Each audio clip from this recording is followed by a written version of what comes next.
Okay, today I'm doing my informative speech on vampires, the history of vampires in literature. We're going to look at, are they real? Are they made up? Where did they originate?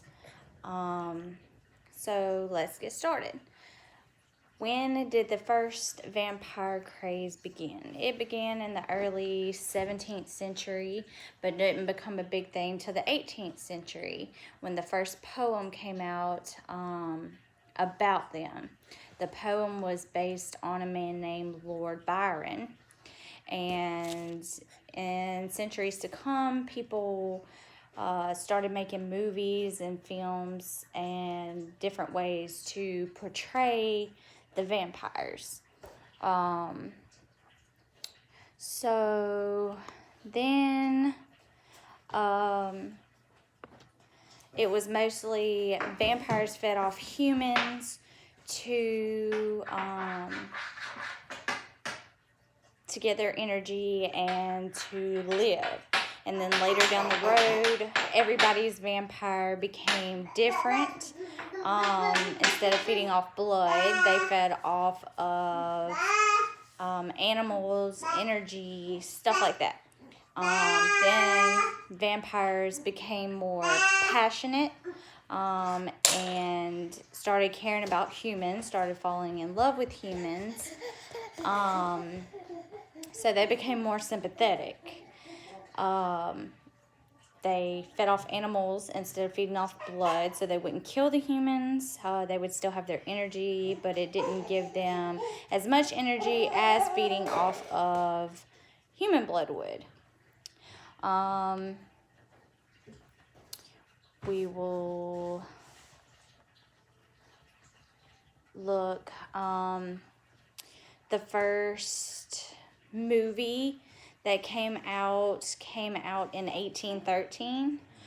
The first poem was in 1748. And pretty much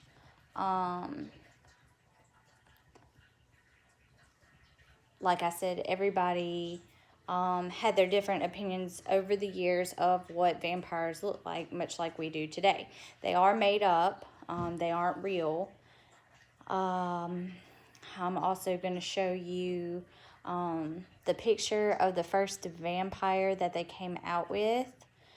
And I think he was actually Dracula. You have to excuse my kids.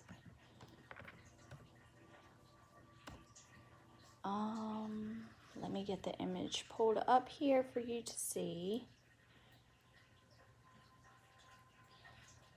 Images.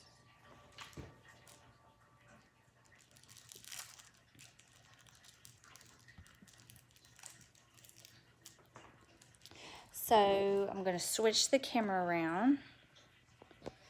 This is Dracula. He was the first movie that they made about vampires.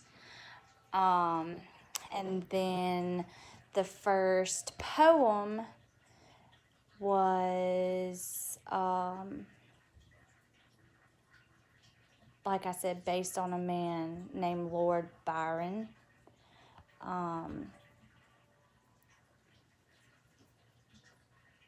But Dracula was the first movie made, so he was the real figure for all vampires up until everybody started changing their vampires, like in the Twilight movies or Vampire Diaries. They became more passionate and they fell in love with humans. And like I said earlier, they fed off animals to keep their energy. So different things like that.